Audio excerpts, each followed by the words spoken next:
हमको समझ में ही नहीं आ रहा है कि हम मुसलमानों से निपटे कैसे।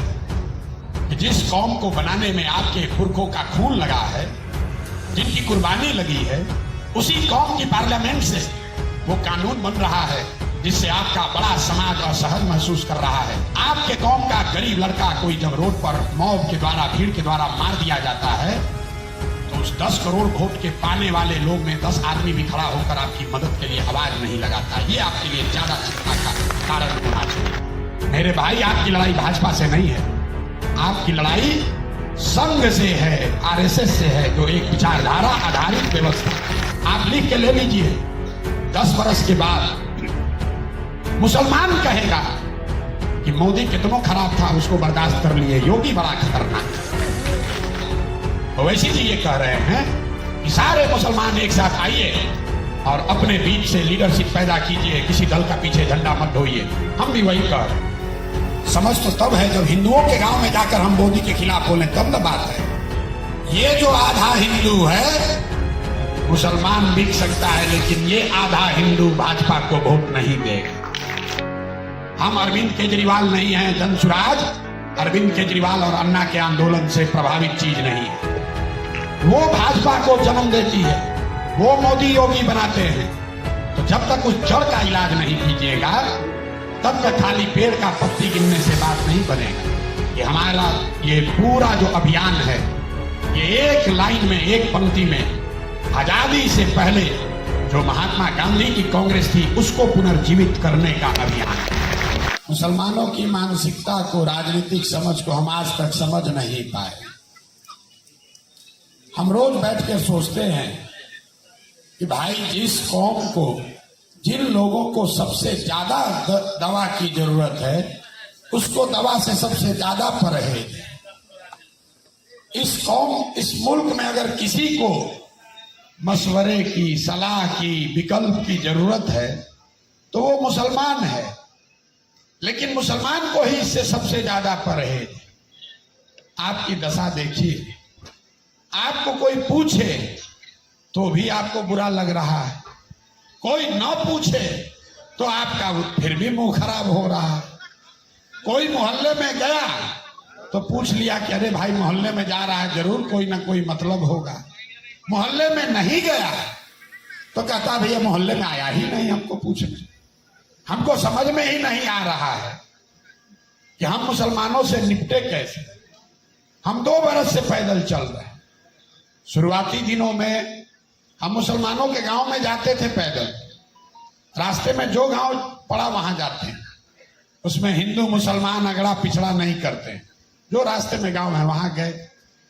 तो मुसलमानों ने ये कहना शुरू किया कि भाई, हमारे गांव में क्यों आ रहे हैं, ऐसा तो नहीं कि हम लोग को साथ में लेना चाहते हैं।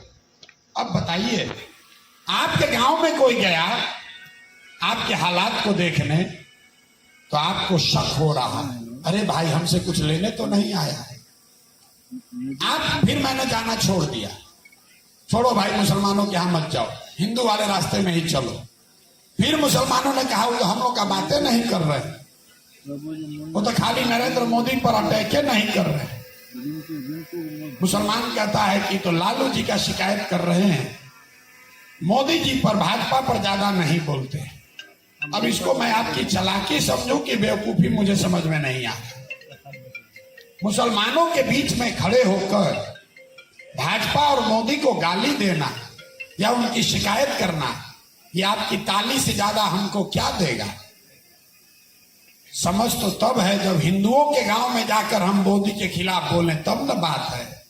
लेकिन आपका स्वभाव क्या है?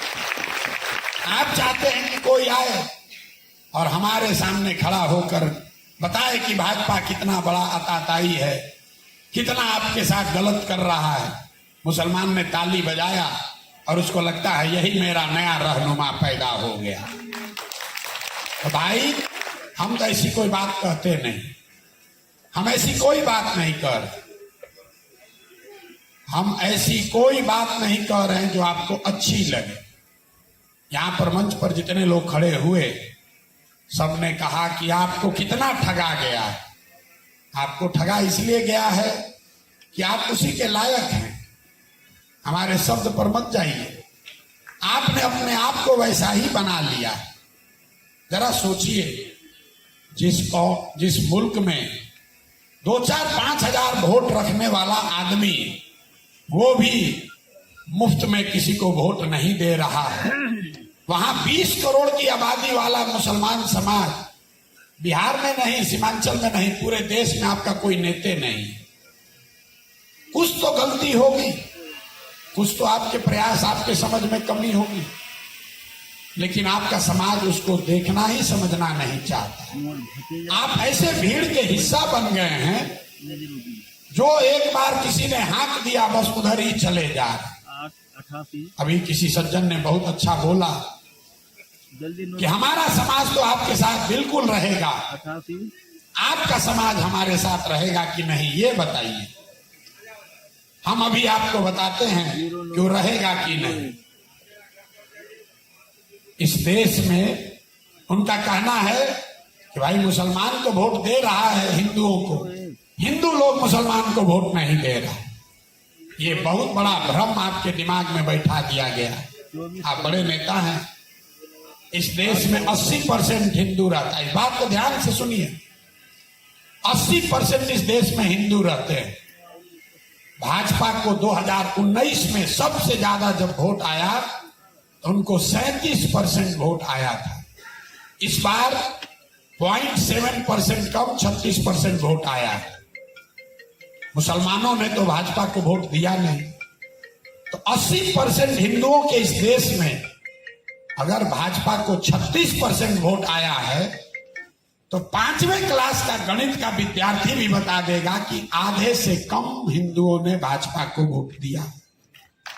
मतलब आधा हिंदू आज भी ऐसा है जो भाजपा को वोट नहीं देता है। ये भाजपा का प्रोपेगेंडा है, आपके मन का डर है, जिसमें आपको बता दिया गया है कि कोई हिंदू बचा नहीं जिसके साथ तुम चल सकते हो। आपको खाली इतना देखना है। आपने कहा कि आप उन हिंदुओं को हमारे साथ वोट देने के लिए कहिए। हम आपको बता रहे हैं, आप भाजपा के खिलाफ वोट दीजिए या मत दीजिए। ये जो आधा हिंदू है, मुसलमान बिक सकता है, लेकिन ये आधा हिंदू भाजपा को वोट नहीं देगा। इसलिए नहीं कि वो हिंदू है कि मुसलमान है, इसलिए कि वो डर से नहीं, विचारधारा के आधार पर भाजपा से लड़ रहा है। ये कौन हिंदू है? कभी आपने घर पे बैठ के ये मशवरा किया कि भाई भाजपा को अगर आधे हिंदू वोट नहीं करते हैं तो ये कौन हिंदू हैं? ये वो हिंदू हैं जो गांधी की विचारधारा को मानने वाले हैं, वो भाजपा को वोट नहीं करते।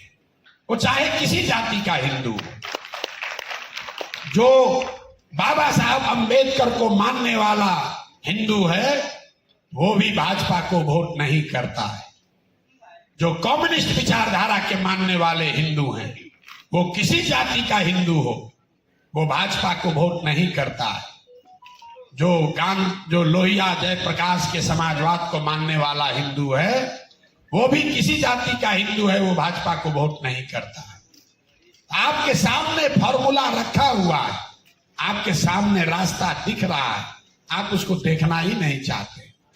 आप जरा अभी 2 मिनट में समझिए, अगर इन 4 विचारधारा के मानने वाले हिंदुओं के साथ 20% मुसलमान सामाजिक राजनीतिक गठजोड़ बना ले तो इस देश में आपकी विचारधारा के साथ हुए 40 और 20 60 और भाजपा के साथ हुए 40, तो जीतेगा कौन? 60 वाला जीतेगा।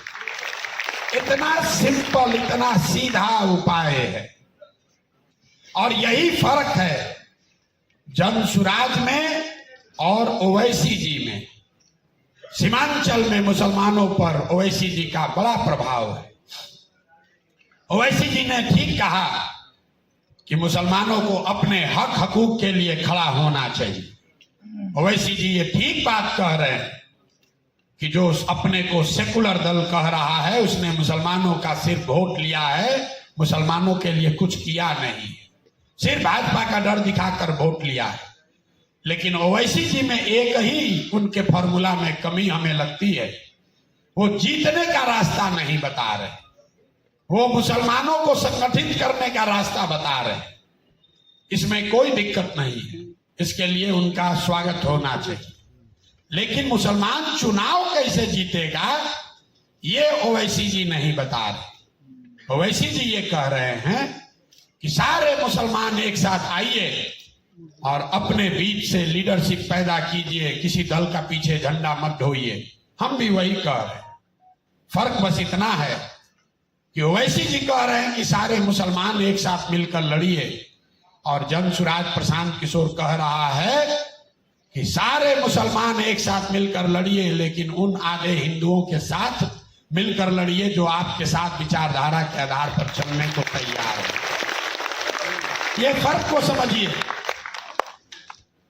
किसी ने कहा, दिल्ली का हवाला दिया, आम आदमी पार्टी का अरविंद केजरीवाल का।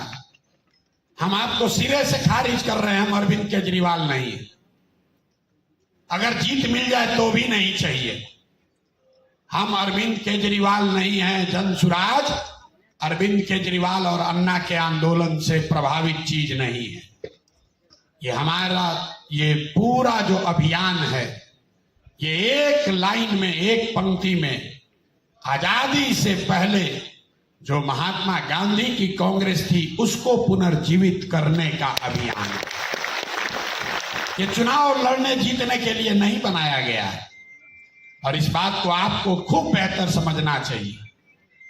आपकी लड़ाई है किससे? आपकी लड़ाई भाजपा से नहीं है, ये तो आपका भ्रम है। आपकी लड़ाई मोदी शाह से नहीं है, आपकी लड़ाई योगी से नहीं है। ये आपके मन में बैठा दिया गया है कि मोदी नहीं रहेंगे तो हम लोग ठीक हो जाएंगे। मेरे भाई, आपकी लड़ाई भाजपा से नहीं है, आपकी लड़ाई संघ से है, आरएसएस से है, जो एक विचारधारा आधारित व्यवस्था है। वो भाजपा को जन्म देती है, वो मोदी योगी बनाते हैं। तो जब तक उस जड़ का इलाज नहीं कीजिएगा तब तक खाली पेड़ का पत्ती गिनने से बात नहीं बनेगा। जरा याद कीजिए, सारा कुछ सुनने के बाद मुसलमान कहता है भैया किसी तरह मोदी को हरा दीजिए। देखिए मुसलमानों की दूरदर्शिता में जो कमी है। आप कह रहे हैं कि भैया मोदी को हरा दीजिए, हम लोग ठीक हो जाएंगे। याद कीजिए, आज से 15 बरस पहले मुसलमान कहता था किसी तरह आडवाणी को अगर हरा दें, वाजपेयी तो ठीक है, इसको बर्दाश्त कर सकते हैं, आडवाणी से बड़ा डर लगता है। आज वही मुसलमान, हिंदुओं की बात छोड़िए, यहां बैठे मुसलमान साथियों से पूछे कि आडवाणी और मोदी में कौन आपको मंजूर है, तो आप कहिएगा आडवाणी कितनों खराब था ना, मोदी नहीं चलेगा, आडवाणी ठीक है, चल जाएगा। मेरे भाई, आप लिख के ले लीजिए, 10 बरस के बाद मुसलमान कहेगा कि मोदी कितनों खराब था, उसको बर्दाश्त कर लिए, योगी बड़ा खतरनाक। आप ये समझ नहीं रहे, ये हंसने की बात नहीं है। इस बात की गंभीरता को समझिए। ये संघ वाले लोग धीरे धीरे जो सेंटर है उसको राइट के ओर ले जा रहा है। आपके लिए नहीं, उसको मालूम है उसको आपका वोट नहीं चाहिए। जो 80% हिंदू है उसमें आधे हिंदू आज योगी को, आज मोदी को मान रहे हैं। वो उन हिंदुओं में अब योगी को बैठाएंगे, योगी के बाद किसी और भारी एक्सट्रीमिस्ट को बैठाएंगे। उस बात को जब तक आप नहीं समझिएगा तब तक आप कभी लड़ाई जीत ही नहीं सकते। आपको पता ही नहीं है कि लड़ाई है किससे। लड़ाई है संघ से और आप लड़ रहे हैं भाजपा से। तो आप एक बार उसको हरा भी दीजिएगा। आपने आडवाणी वाजपेयी को हरा दिया, यूपीए ने आडवाणी वाजपेयी को हरा दिया 2004 में। फिर क्या हुआ? 10 बरस के बाद उससे दुगना ताकत से वो वापस आ गया। जब तक उसका इलाज नहीं कीजिएगा तब तक इसका कोई उपाय नहीं। आपको पहले समझना है संघ कैसे बना है। जिससे लड़ाई लड़नी है। नीति ये कहती है कि अपने दुश्मन को, अपने प्रतिद्वंदी को, जिससे आपका मुकाबला है, उसकी ताकत और कमजोरी का बहुत अच्छा अध्ययन होना चाहिए। यही रणनीति है, यही नीति है। उनकी ताकत क्या है? संघ ने कभी गांधी मैदान में रैली नहीं किया, वो चुनाव लड़ने जीतने नहीं आते। उनकी ताकत है गांव गांव में हर दिन संघ 1 लाख शाखा लगाता है और बच्चों को निचले स्तर से अपने विचारधारा से जोड़ रहा है। आप लोग मुसलमानों के बड़े सलाहियत रखने वाले लोग हैं। आप मुझे बताइए, जिस कौम में ज़कात से के पैसे से आप मस्जिद बनाते हैं, यतीम खाने चलाते हैं, मदरसे चलाते हैं, इतनी बड़ी बड़ी आपके यहाँ संस्थाएं हैं, देश की एक संस्था बताइए मुसलमानों की जो अपने बच्चों को राजनीति सिखाती है? कोई ऐसा संस्था नहीं है जो कि अपने बच्चों को राजनीति सिखा रहा है। और यही आपकी परेशानी का सबब है। जब तक आप अपने विचारधारा को मानने वाले, अपने विचारधारा को बढ़ाने वाले लोगों को खड़ा नहीं करोगे, तो कितनी भी सभा कर लीजिए, किसी को भी वोट दे दीजिए, आपका भला होने वाला नहीं। आपने लंबी लड़ाई लड़ी, आप उर्दू की लड़ाई लड़े, आप हज कमेटी का लड़ाई लड़े। एक बार सरकार में कोई आएगा, एक कानून बनाएगा, 50 साल का आपका संघर्ष खत्म हो जाएगा। एक कानून वक्त का बना है, आज अभी बना नहीं है, बनने की बात हुई है। और मुसलमानों में इतनी घबराहट है। आप ये नहीं सोच रहे हैं कि जिस कौम को बनाने में आपके पुरखों का खून लगा है, जिनकी कुर्बानी लगी है, उसी कौम की पार्लियामेंट से वो कानून बन रहा है जिससे आपका बड़ा समाज असहज महसूस कर रहा है और आपके लिए बोलने वाला कोई खड़ा नहीं। ये चिंता की बात है। लेकिन उससे ज्यादा चिंता की बात यह है कि पार्लियामेंट से बाहर, पार्लियामेंट में तो आपके जिताए हुए लोग इतने नहीं है कि कानून बनने से रोक दें, लेकिन जिन लोगों को आपने 10 करोड़ वोट दिया है, 10 करोड़ मुसलमानों ने इंडिया अलायंस को वोट दिया है, आपके कौम का गरीब लड़का कोई जब रोड पर मॉब के द्वारा, भीड़ के द्वारा मार दिया जाता है, तो उस 10 करोड़ वोट के पाने वाले लोग में 10 आदमी भी खड़ा होकर आपकी मदद के लिए आवाज नहीं लगाता। ये आपके लिए ज्यादा चिंता का कारण होना चाहिए। कानून से डरने की जरूरत नहीं है, वो तो पार्लियामेंट में जिसका बहुमत रहेगा वो बना लेगा। आज नहीं है, कल आपका होगा, कल बना लीजिएगा। लेकिन ये जो मेंटालिटी है, राजद ने आपका क्या नुकसान किया? राजद ने आपका विकास नहीं किया, राजद ने आपके बच्चों के पढ़ाई की चिंता नहीं की, आपको गरीब रखा, ये सब तो सब आप जानते हैं।